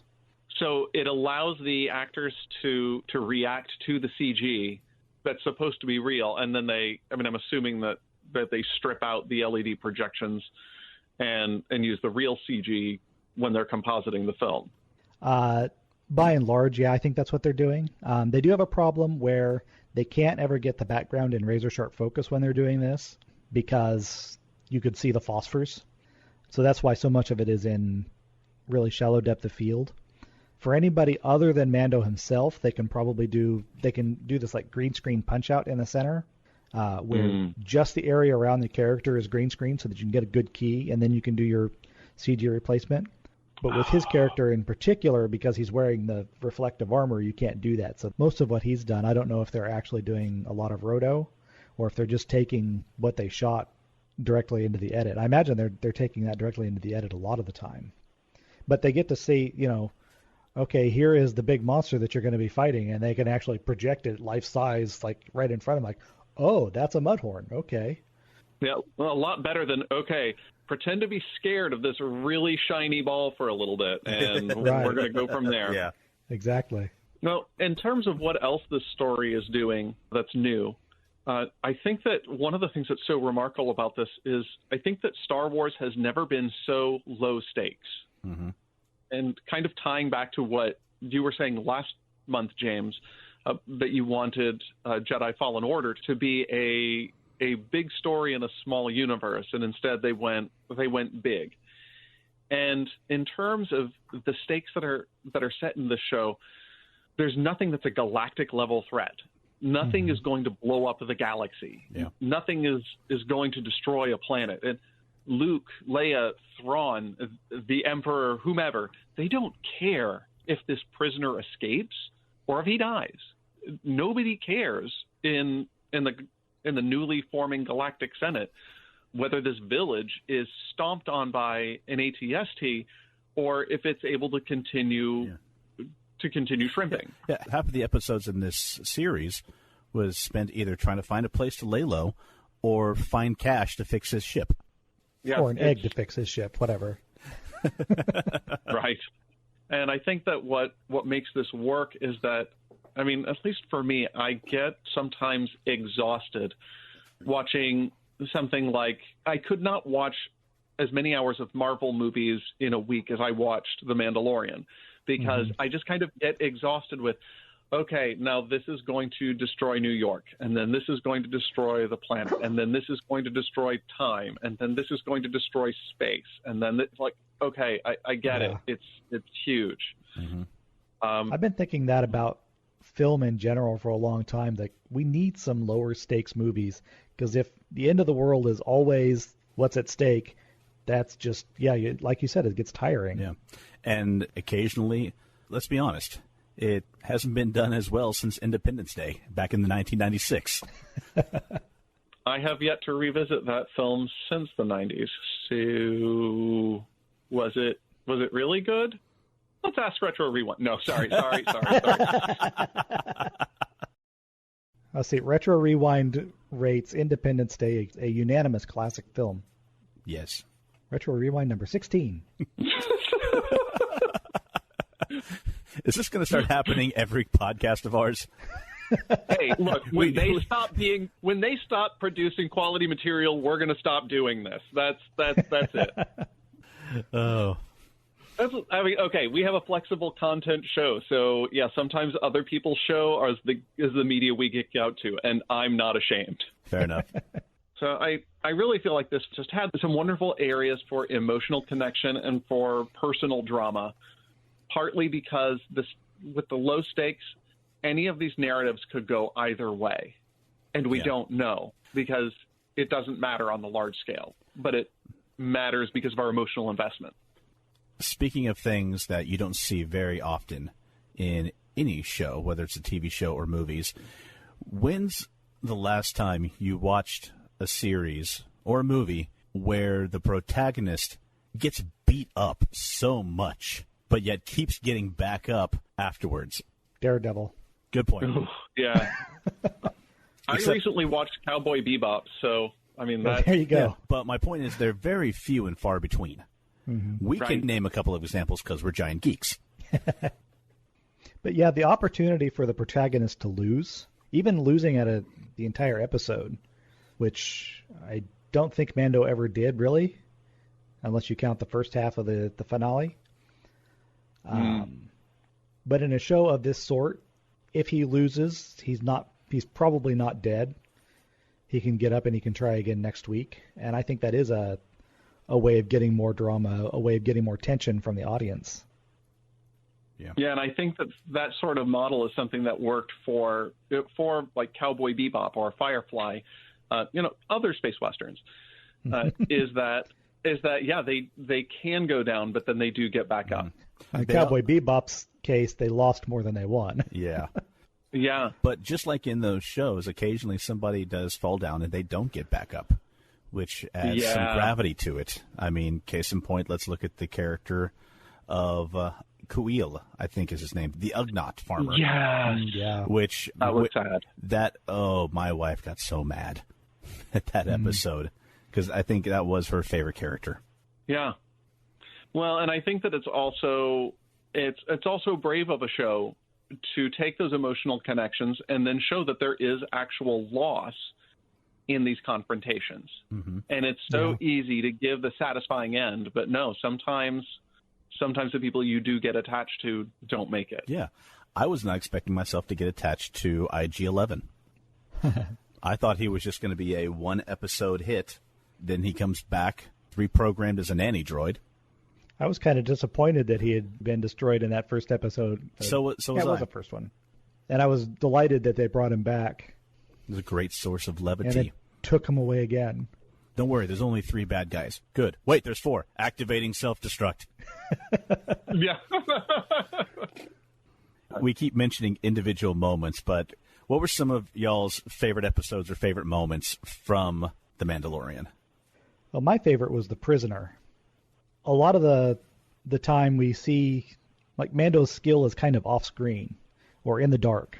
But in this one, when he fights those droids, we get to see him in full view, bright light, just going at them. And the versatility of his weapons use, the way he used his little grappler, both in combat and to get out of his cell. And then the conflict between his code of finishing the job. He's going to do what he was hired to do, but he knows he's going to get betrayed. You can feel it the entire time. He knows that these people aren't on the level with him, but he's still going to do the job. And then when it comes down to the scene with the Republic Guard on the transport, you see what he really values, that he's not going to let them murder this guy, even though he obviously doesn't have a hard time killing people when he feels like that's the thing to do, but he's not down with them just killing an innocent. Mm-hmm. I really enjoyed how, for more than half of this episode, you knew what it was. It had a very kind of Ocean's 11 vibe to it. Right, like the heist. The heist. You've got the droid pilot, the muscle. You've got the infiltrator, the gunman. And then you've got Mando, who's got his own skills as well, and also provides the getaway car.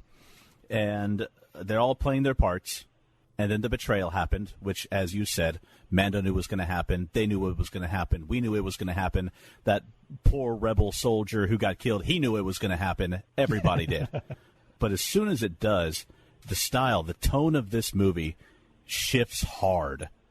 And it goes from Ocean's 11 to Predator. As in a beautiful, stylized sequence of events, you see and don't see the Mandalorian hunting down each of his betrayers, one after the other.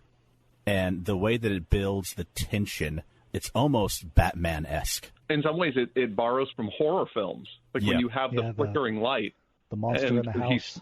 And he's sneaking up behind Mayfeld, and he's sneaking up behind Mayfeld, and then Mayfeld turns around and he's not there. And then he turns around again, and there he is. Like, it's almost like that jump scare moment, even though it's not a jump scare, but it borrows those same elements. And I thought that was brilliant. Mm-hmm. It's a great inversion of the jump scare because we're really rooting for the monster in that case. We are. Yeah.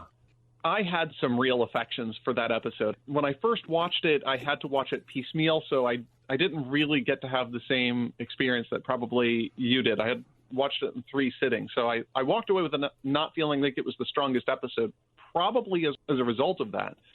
But Mayfeld really connected with me because I'm like, oh, how many times do we hear an awful Boston accent on the screen? And you, Mayfeld, you make me feel like you are from Space Boston. I mean, thank you. Like, it really is one of my pet peeves where you have a TV show and the cop is like, I'm a car in Harvard. Like, no, nobody talks yeah, they talk like that, but they don't talk like that. I mean, you're obviously doing a bad job with your accent coach. Go to Keanu Reeves in Dracula and get your Boston accent from that accent coach, because you're not cutting it. But this guy, I'm like, okay, this is so natural. And I mentioned it to one of my friends, like, I didn't hear any accent in that. I'm like, yeah, of course not, because you hear it all the time. Go back and listen to his accent. And then he came back and was like, oh, dude, you were so right. He is from Space Boston. And I actually looked up the actor, and he's from Canton, Massachusetts, which is in, kind of on the periphery. But that's close enough. It was probably just his accent. And he went to Emerson. Yeah, this is his accent. And I'm like, yes, this is amazing. Something else that made me give a little geeky squee about this episode was at the end where the 3 X-Wings jump in from hyperspace, tracking the prison ship's tracker. Anytime I see X-Wings on the screen, I'm like, ee! They were a little trigger happy there. They didn't bother trying to find out what was going on at all. Not one bit. Blow them up. Yeah. They could have waited for the gunship to get out, blow up that, and then... But no, they just blew up the whole station. Yeah. Yeah. Well, I mean, at first I was thinking, because as we were getting close to the end of the episode, I'm like, wow, yeah, I guess they just took out a civilian station because the tracking beacon was there. No questions asked. I'm like, I'll bet you that gunship probably was the thing that got them to stop asking the questions. Like, well, it's got a home and destroy tag on it. They're launching a gunship. It couldn't have been a home and destroy tag, though, because it was on a Republic prison transport. You wouldn't want to hit the emergency button knowing that the X-Wings are going to come in and blow you out of the sky. Yeah. But that was the purpose of that thing, wasn't it? That they said, or in those years after the Battle of Endor, the Rebellion/New Republic's gotten really draconian in their practices. Apparently. Yeah. Well, they said that if that beacon goes up, a New Republic fighter team shows up and vaporizes you. And so that was them being under the clock, that whoever was in that ship was high value and asset enough that was their last ditch mechanism. I would have expected to come in with another troop transport, land on it, and retake the ship, but I don't know. That would be what the New Republic the headcanon accepted, and the dramatic tension of we're all going to die here. Right. An episode that I'm just going to go ahead and say is my favorite is one we already mentioned. It was Sanctuary. Mm-hmm. Besides introducing the character of Cara Dune, who is quickly becoming one of my favorite Star Wars characters. Right. This episode had a lot of wonderful personal moments. Going back to what you said earlier, Brian, yes, is the defending a town against bandits a trope that we've seen many times before? Absolutely. But like you said, we get to see how this character acts and how they respond to the situation. We got more explanation into the lore of the Mandalorian, about the helmet. Wonderful personal moments, wonderfully acted out by everyone. And one of my favorite parts was they made At Estes scary. Yeah, almost a monster. Yeah. Well, when you're just like a batch of 30 people or so living in a shrimp village, a bunch of bad guys with blasters is going to be scary. But the fact that they also have the Star Wars version of a tank, yeah, that's what I mean. It doesn't matter. Infantry and small arms are in for a bad day when armor comes rolling in. I really appreciated I appreciated the way that gave something for the superheroes to really do that was a threat to them personally. Because a lot of times in this story, you've got a really good swordsman that the samurai has to go out and fight one-on-one. But that's an achievable thing. Mm-hmm. An Imperial Walker, no way. Yeah. And I love how the hero's first response is completely 100% practical upon learning that the bad guys have a walker. It's not, okay, they have a walker, here's what we're going to do. Nope, their response was, we're moving. Mm-hmm. Can't live here anymore. Time to go. Wonderful bedside manner. I also liked the way that they gave Cara Dune the glory for when the plan went south. She was the one who came up with a new solution. Mm-hmm. Instead of, in most shows of this type, the main character is the one who's always coming up with the plan. He's the one who's always solving the problem. And the fact that they gave it to the side character instead, I think made it a stronger and more believable thing. And it really showed that she was somebody to be respected and feared come the end of the thing. Yeah. One problem I did have with this episode was, why didn't they just go ahead and sabotage the walker when they snuck into the bandit camp? I had those exact same thoughts. And that little bomb on a leg actuator, the problem's over. He did. I think there was a throwaway line where he said that nothing we've got or nothing I've got will touch that walker. So maybe even that little charge wouldn't have scraped the armor, but I don't know. I mean, part of what making the AST scary was that Return of the Jedi showed that all it takes is some teddy bears and bits of wood to take out a scout walker. And right. They've got blasters, a disintegrator rifle, and little smart bombs. Yeah, well, I wouldn't really undersell the Ewoks because, remember, they ate all those stormtroopers. That's true, they did. But instead of finding the walker and neutralizing it, they essentially blew up the bandits' beer tent. Right. Yeah, I had thought about that like the third time I was watching. Like, you could just go and steal the keys and drive off. But right. I think that, I mean, if we were doing this as an RPG session, that would be what we would do. Well, it would ruin the narrative, though. Right, yeah. You know what? This could open up a whole new direction for the show. Imagine, like, an 80s movie poster has Mando and Cara Dune sticking out the top of the walker, arms up in the air, woo, in the style of Smokey and the Bandit. Oh, my gosh. It's going to open up a whole new direction for the series. Yeah, this episode is also probably my favorite, and I can't really quite put my finger on why. I mean, it had some great moments, like when they had the TV trope of both people have guns pointed at the other person's head, and it just ends, so you want some soup? Like, it just, it worked. Yeah. And yeah, I thought that this was just, the emotional resonances were just right. It gave you just enough tension, and it gave you just enough respite that I thought this was one of the best episodes. And I'm really intrigued by, I don't remember her name, but the woman in the village who turned out to be a really good shot. Just like, yes. What is her background? When he asked, can any of you shoot? And Omera was her name. Omera. And everyone's looking at each other except for her. She's staring straight ahead and raises her arm. And then she goes on to prove it wonderfully. Yeah, she doesn't just show she can shoot. Like, she dead-eye destroys that pan with a blaster rifle. So, again, I think this is another one of those things that even the side characters, even the NPCs here, they have history. And we're not privy to that history, but they're living in the history. Mm-hmm. So we've talked some about our favorite moments, which there are a lot. Were there any more we wanted to point out before moving on? Guess not. Okay. Speaking of young people's reactions to Baby Yoda, I have someone here who wants to state why she likes Baby Yoda so much.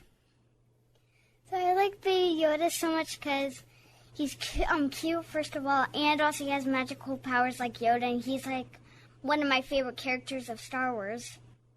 I have spoken. Awesome. Oh my God. Perfect. Okay, why don't we just kind of wrap this up with, what are the unanswered questions that we have about this series?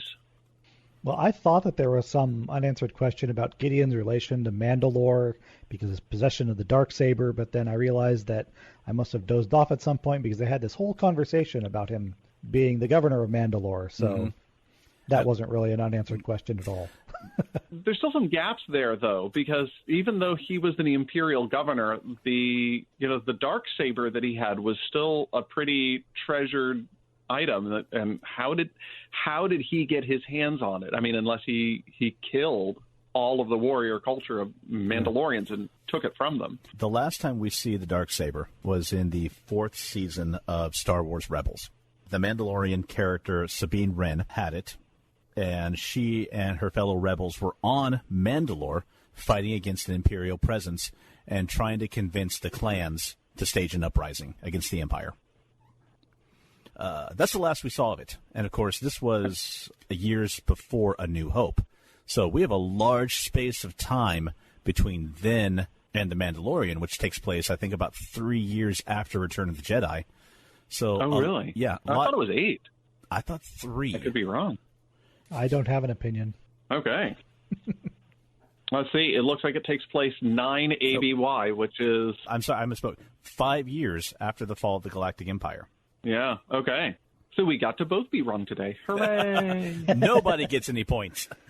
So all of that to say, there's a lot of time that passes between the uprising on Mandalore to Gideon possessing it. Right. And I think it seems really plausible that the most important treasure of the planet would wind up in the hands of the Imperial governor there. Mm-hmm. Yeah, if he was able to successfully subjugate that arena, so it makes sense. Now, this is the day and age of Disney filling in the gaps, so I'm sure we'll get some more information about Moff Gideon at some point in the future. Oh, yeah, I mean, they're already filling in with things left by the sequel trilogy. We're getting a graphic novel, Palpatine in Love, so we can know where Rey comes from. So that's going to turn out to be the only one that he's actually telling the truth about. Oh, I hope I'm not. All right. Another unanswered question that I have about The Mandalorian is who wanted Baby Yoda dead? Because we know that the Imperial bigwig wanted him captured alive, if possible. Dead, that works, so long as we can extract the necessary material, as they say. But the IG unit was hired by the Guild for a termination run. So if the initial arrangement was for the child to come back alive, who wanted it dead? Was there somebody who was trying to work against the Imperial interest and wasn't able to follow through themselves, or what? What's going on? So in my own headcanon, I had it that the Empire learned that there's this Force child. Now, this is also the time that Luke Skywalker is going to be in the middle of rebuilding the Jedi Order. So they would know it, and a Force-sensitive baby of the same species who was the Grand Master of the Jedi Order for hundreds of years, that's not something you want him getting a hold of. So their first order, would have been have it eliminated, unless it could be safely brought to us, in which case we'll study it. If you can, great. If not, kill. And I think that goes to another, it's in the text, but I think it's in the subtext, is what do they want with Baby Yoda? And clearly they weren't intending the child to need its crib anymore. They discarded that. They were saying, extract the necessary material. My assumption is that the Empire is trying to clone, or at least this particular Imperial is trying to clone him. Mm-hmm. Or maybe clone certain traits from him. Or perhaps this was actually Palpatine working toward his own resurrection still, and he wanted something from the child to make that possible. Ooh, you bring up an excellent point. We can't look at it in a vacuum of the Rise of Skywalker. Yeah. I mean, there's elements, obviously, they set up the Force healing in The Mandalorian so that the fans wouldn't be crying foul when Rey did it in Rise of Skywalker. Yeah. Which I thought was a brilliant move. Mm-hmm. Yeah. Yeah, they really emphasized that hard to watch this before you go to see The Mandalorian. So that's what's in my headcanon is Palpatine's working. He wants something. He wants. Mm-hmm. But if he can't get it, then eliminate it, which is very Palpatine in nature. Yeah, I'll be honest. With the exception of the Force healing, I hadn't looked at much of this series post Rise of Skywalker, knowing now what I didn't know then. There was another interesting thing that I thought was, it was kind of strange that they would just insert it into the end of the Gunslinger. But somebody came and checked on the body of the assassin. That was, I'm blanking of her name. Was it Ma Wing Mei? Ming-Na Wen. Ming-Na Wen. Okay, cut out my May mistake. was the last. May was the last name of her character in Agents of S.H.I.E.L.D. Right. When I heard that she was going to be in an episode, I got so excited, and I got really bummed that she was killed. That there wasn't more of her. Yeah. But then then we see some boots walking up to her body, and somebody is checking on her or doing something. And are we going to see that picked up in the next season? Who is this? Why bother? It was the same person who shot Chief Thomas at the end of Agent Carter. Yeah. Hey, it's all owned by Disney now. Waiting for a crossover. There's the crossover. I approve of this crossover. Actually, I'm really glad that we will never have a crossover. It'd just be too weird. It really would be. I mean, put it in a comic book, I'll be okay with it. I don't understand why, but there we go. Yeah. But they have to say in the first intro panels, okay, none of this is canon, right, guys? And everybody says, right.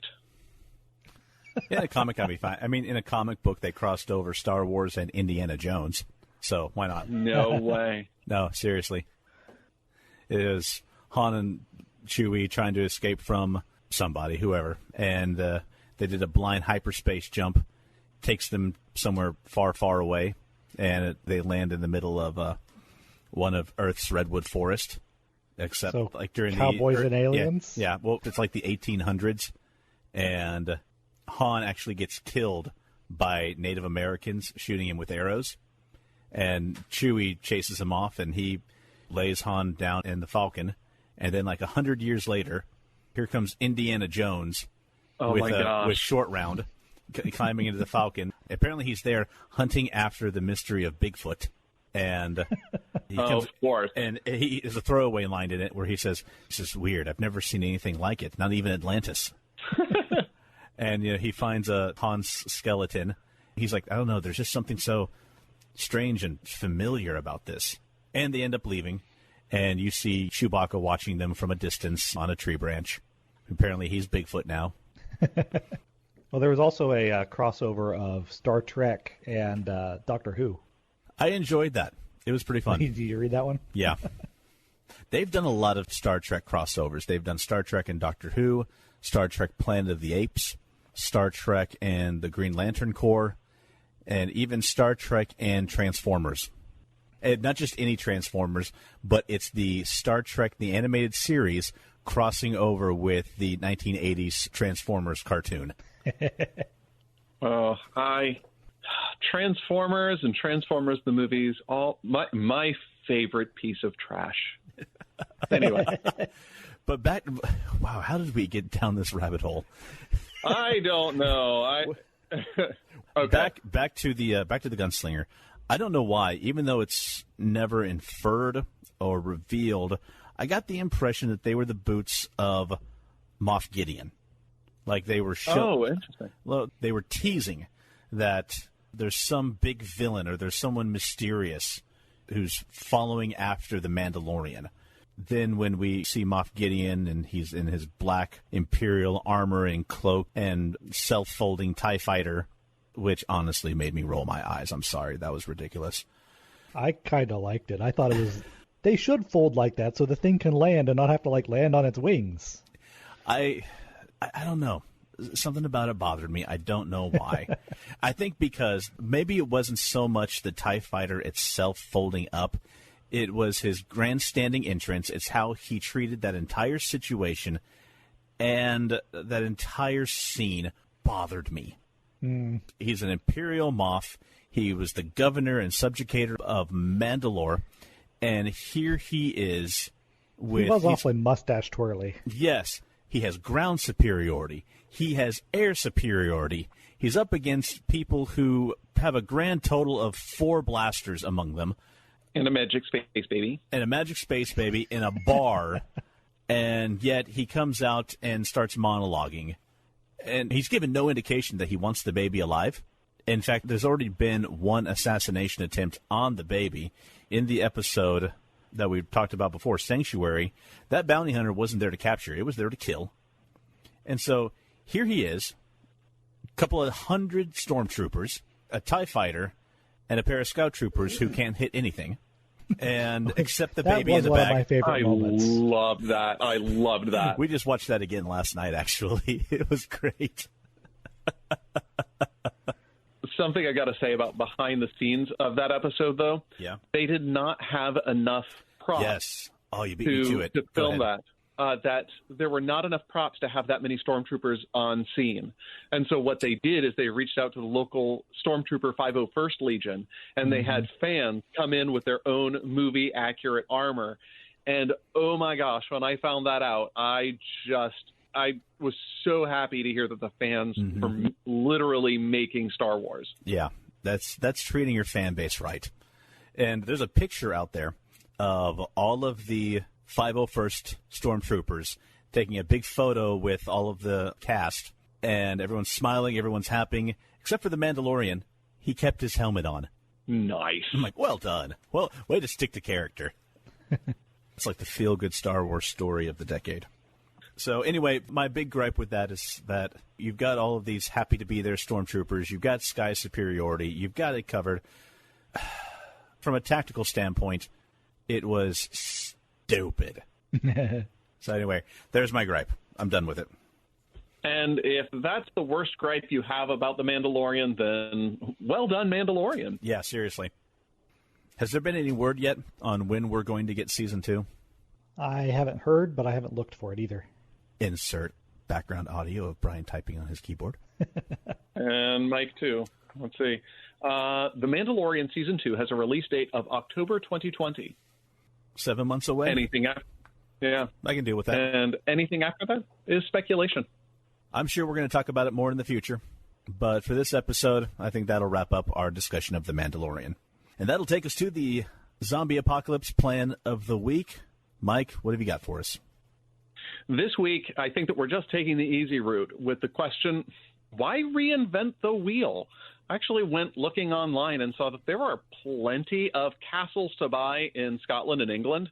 And, I'm sure that the price is going to fall once the real estate market starts to collapse. So long as you can make it over to another continent, somebody's already designed something that fortifies the doors, has no windows on the lower level, and is completely able to be sealed off from any invaders down below. And I'll bet you none of those zombies has a siege engine. So long as you make it there, I think you're good.